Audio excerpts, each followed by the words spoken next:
Assalamualaikum warahmatullahi wabarakatuh. Perkenalkan, nama saya Fatimah Hazara. Di sini ingin menjelaskan mengenai metode pencatatan data dalam observasi. Yang pertama adalah data tingkah laku yang diobservasi harus akurat. Akurat yaitu kita harus teliti, seksama, cermat, dan tepat dalam penulisan atau pencatatan data ketika kita melakukan observasi. Kedua adalah data tingkah laku dapat dibandingkan antar peneliti maupun antar subjek. Ini adalah hal yang perlu dicatat dalam observasi. Yang pertama adalah deskripsi konteks, yaitu pemaparan kondisi di mana suatu keadaan terjadi, fisik maupun non-fisik. Selanjutnya adalah deskripsi siapa observernya. Maksudnya di sini adalah kita memaparkan atau kita menjelaskan identitas kita sebagai observer. Selanjutnya adalah deskripsi perilaku yang ditampilkan orang-orang yang diamati. Misalnya kita menggunakan metode eksperimen, yang mana kita memberikan sebuah perlakuan khusus kepada orang tersebut. Nah, ketika kita memberikan perlakuan tersebut, muncul perilaku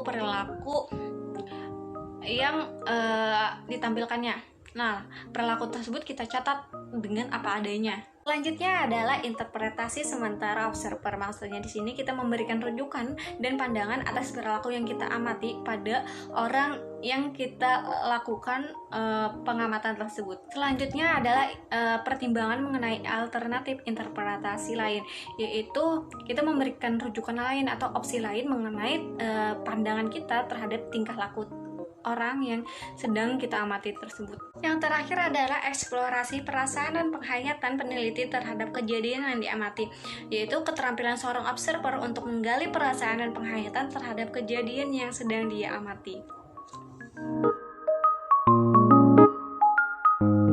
Ada 3 metode dalam pencatatan data. Yang pertama ada pencatatan naratif, yang kedua pencatatan durasi, dan yang ketiga pencatatan frekuensi. Pertama ada pencatatan naratif. Pencatatan naratif ini merupakan pengumpulan atau pencatatan data oleh observer yang apa adanya. Jadi sesuai atau sama dengan apa yang kita lihat, kita amati, kita dengar, kita rasakan, sebagaimana yang terjadi pada situasi yang nyata. Kemudian, pencatatan naratif ini, observer mencatat peristiwa yang muncul pada situasi yang diamati, berupa informasi seperti impresi pencatat, waktu kemunculan tingkah laku, kondisi daerah yang diobservasi, kondisi cuaca, kemudian juga jumlah orang yang dijumpai. Yang kedua itu ada pencatatan durasi. Pencatatan durasi ini dimana mencatat lama waktu setiap kali respon dari si subjek yang kita amati itu muncul. Jadi observer di sini perlu mencatat berapa lama subjek tersebut memunculkan respon. Tetapi tidak hanya mencatat waktu kemunculannya saja, observer juga mencatat waktu yang dibutuhkan oleh subjek untuk memunculkan respon tersebut. Kemudian, pencatatan durasi ini dilaporkan dalam bentuk presentasi waktu untuk setiap respon yang muncul. Yang terakhir ada pencatatan frekuensi. Pencatatan frekuensi ini mencatat setiap tingkah laku yang muncul pada subjek yang kita amati. Selanjutnya perlu juga nih mencatat berapa kali kemunculan tingkah laku dari subjek yang kita amati tersebut.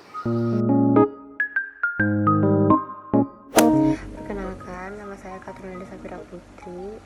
Pada kali ini saya sedikit ingin menjelaskan tentang kelebihan dan kekurangan dalam pencatatan frekuensi dan durasi.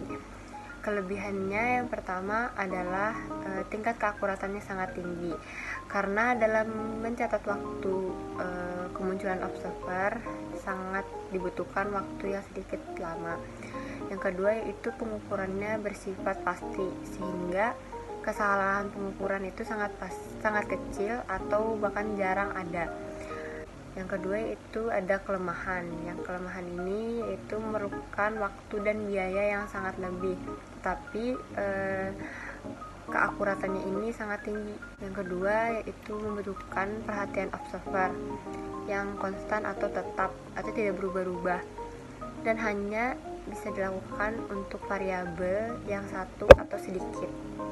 Selanjutnya ada analisis data. Analisis data adalah suatu metode atau cara untuk memproses suatu data menjadi informasi sehingga data tersebut menjadi mudah untuk dipahami dan bermanfaat untuk digunakan menemukan solusi dari permasalahan penelitian tersebut.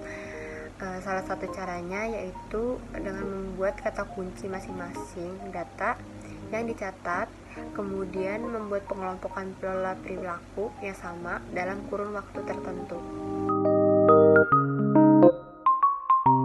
Saya akan menjelaskan terkait etika dalam observasi. Yang pertama ada privasi subjek, di mana hal ini berupa nama, umur, alamat, dan sebagainya. Yang kedua ada keamanan subjek. Yang ketiga ada persetujuan subjek, yaitu adalah izin dulu kepada subjek untuk diobservasi. Yang keempat adalah perlindungan terhadap kenyamanan dan keamanan. Yang kelima adalah proses diseminasi informasi kepada para profesional dan komunitas ilmuwan. Yang keenam adalah pencegahan kecurigaan dan penipuan terhadap subjek, kelompok, atau masyarakat. Yang ketujuh adalah penggunaan oleh dirinya dan pihak lain dengan maksud negatif, di mana hal-hal ini diterapkan kepada subjek dalam tahap penelitian seperti rancangan penelitian, proses di lapangan, serta penulisan publikasi. Ini adalah validitas dalam observasi. Validitas pada alat ukur menunjukkan kualitas kesahan suatu instrumen. Dalam observasi, validitas ini biasanya yang digunakan adalah validitas konstruk. Validitas ini berfungsi untuk melihat sejauh mana alat ukur memiliki tingkat kesesuaian dengan konstruksi teoretik.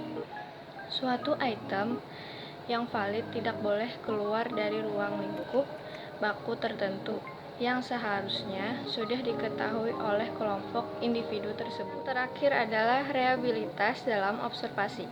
Reliabilitas dalam observasi atau reliabilitas antar observer menjadi hal yang sangat penting dalam observasi, yang didasarkan pada skor dari 2 atau lebih observer yang mencatat informasi yang sama. Data yang digunakan saja berupa klasifikasi berupa skala nominal atau judgement kategoris atau skala interval. Indeks kesepakatan dihitung menggunakan teknik statistik yang memadai.